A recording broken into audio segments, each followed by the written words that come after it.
Hey everyone, Jaylene Sidhu here with you for a close look, and I have the wonderful opportunity today to speak with Nick Chowlia, who is a part of Coma and also has his own show on Red FM. Thank you so much for joining us. Thank you very much for speaking to me. And how are you doing today? It's been a busy day, but good.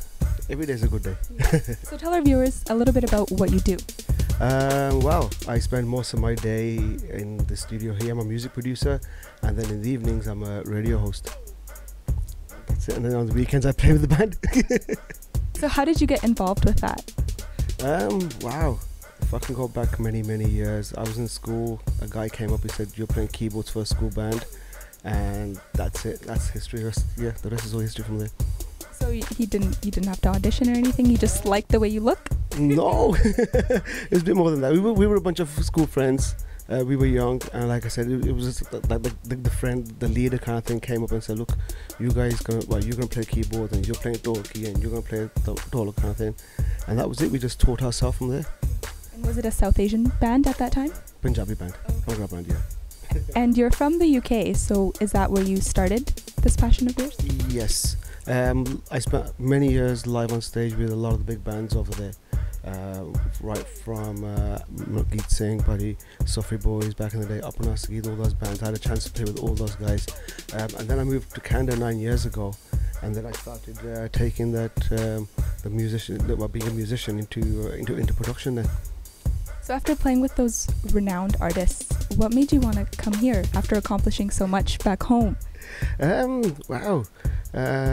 A friend of mine moved to Canada, and he told me that the industry here is growing, and at that same point the UK industry, the live scene, was going down. So I thought, okay, well, it's time for me to maybe try out a new country, try out a different part of music, working in a studio environment. And so I thought, yeah, I'll come out here, try that out, and 9 years later I'm still doing it, still enjoying it. And how was that transition for you, coming from the UK to here? I mean, not just in terms of music, in terms of lifestyle. How did it change you? The lifestyle I loved here. I came here a few times on vacations and a couple of times when I was touring with bands. The lifestyle I loved here. It was great. But the actual transition itself, the hardest part, I would say, was leaving my family, leaving my friends, leaving all that behind, and to come and set up over here. That's what the hardest part. But it's been a fun ride so far. And how does family feel that you've moved so far, and are they proud of the work that you've done, or do they want you to come home? They're proud of what I do. I know that they listen to the show over there every so often. They get to see the music videos that I'm involved with and the stuff I played. But yeah, Mum always says, even up to now, that shaunk pura kar liya, you've had your fun now. Come back home and get yourself a proper job. Because this isn't considered a job or anything. It's not hard work, right? Well, my father had his own clothing business, and he expected me, being the oldest child, to go and look after the business. But no, I ended up on the other side of the world, as a musician and a radio host. So let's talk about your work a little bit. I know you're part of Coma, and for our viewers who don't know what that is, tell us what kind of music you guys do. Coma is a six-piece band. We're all from Vancouver.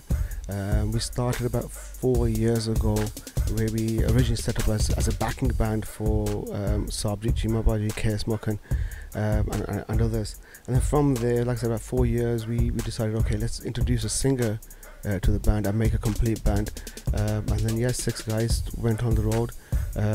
Wow, what can I say? It's been a great 4 years. 4 years of traveling whole of North America. This year, we had the honor of performing with Jazzy B as his backing band. His musicians couldn't make it, so on the last minute, Coma were his backing band, and we did the whole US tour with him. Him and Sherry Man, and that was great. I mean, it's a good ride. That's really amazing, and I'd like to congratulate you on all of that. Is there ever times though when you're working with each other and you come to a point where you're like, I can't do this anymore, or you just have you ever wanted to change? Everybody goes through those every time. What am I doing here? Why am I doing this? And whatever. But no, we enjoy what we do. We like to work with each other. It's like you have a little argument, and you get back on with it. And it's the musician and the brothership that we have within the band that's keeping us going 4 years later. And how is doing a radio show different from performing on stage? What do you like about it, or what's challenging about it? Wow, radio host, radio, you're stuck in a room on your own.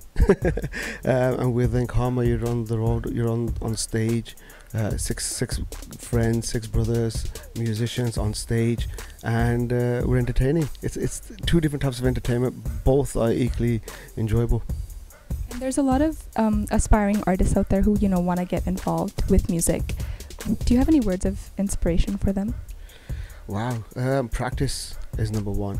Practice your instrument, whether it's singing or whether it is an instrument, a drum or a keyboard or whatever. Practice that, and then on top of that, just have common sense and get on with it, kind of thing. Simple as that. Enjoy what you're doing, and be good with it. So obviously you're very successful now in your field, but did you ever have a plan B? Did you ever want to do anything else, or did you have something in the back of your mind where you're like, if music doesn't work out, then did you have a plan B? No, I take each day as it comes. I try not to plan ahead, and there was no plan B. This was it. It has been a big struggle when I first came to Canada. Moving from different studio to studio.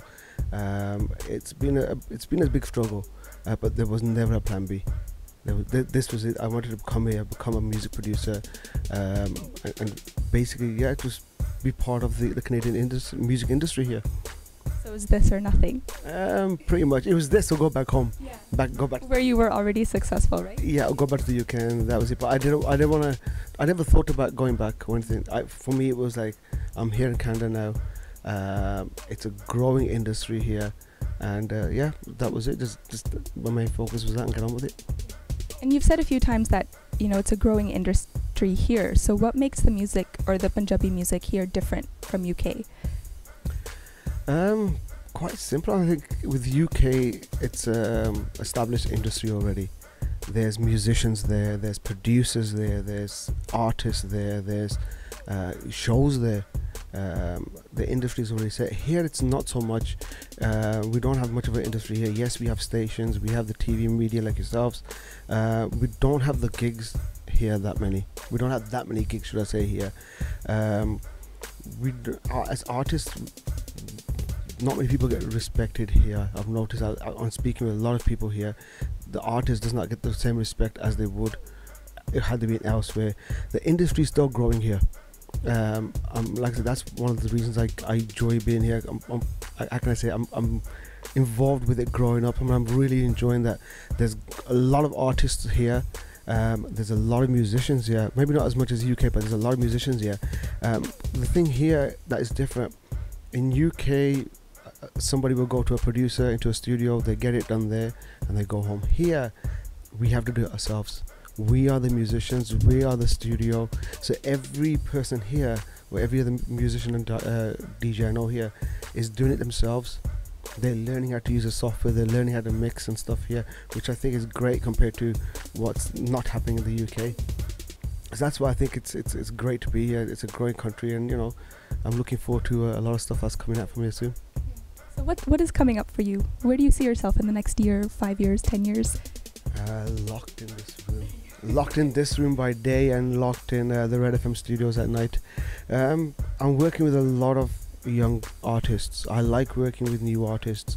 They have a buzz about them, so they in turn bring the buzz on with me. Kind of thing. We get the stuff going. I'm working with my band and Coma. We have our album which is coming out very, very soon. I'm working with a gentleman by the name of Love Randava, working on his album, and he's got some great collaborations on his album, so I'm working on that. And then I'm working with I call him Vancouver's superstar, Raju Jol, a door player, a great musician, and a great vocalist. And we're working with him, getting his album together. And then I've introduced a new kid, Gagan Sharma, and working with him, trying to develop him and get him going. And then on that, there's many other projects that I'm involved with. So you're definitely keeping busy. Yeah, I wish I could clone myself sometimes. I wish there were two of me. So if there are any artists out there who want to sing or know they can sing, is there a way they could get in touch with you maybe? Yeah, Facebook, sort of social media, Facebook, email me, Nick at, no, I've got my email address now, Nick Chowlia at me.com. That's my new email address. You can email me there, or my website, nickchowlia.com. And I wanted to ask you, have you had, your proudest moment yet being on stage? Have you had one of those moments where you're like, wow, this is, my proudest moment that I'm gonna, tell generations on? Have you had that yet, or are you still waiting for it? I've had many. I think every performance that I've done with any artist, with any band, whether it be Coma, Jazzy, Baji, Mulki Singh, anybody, it's they all have stories. They're all experiences. They're all part of what I've been involved with. So they're part of me, yeah, definitely. Stories that I'm not going to share though, but there's some great stories, yes. It was an honor speaking with you today, and thank you so much for joining us.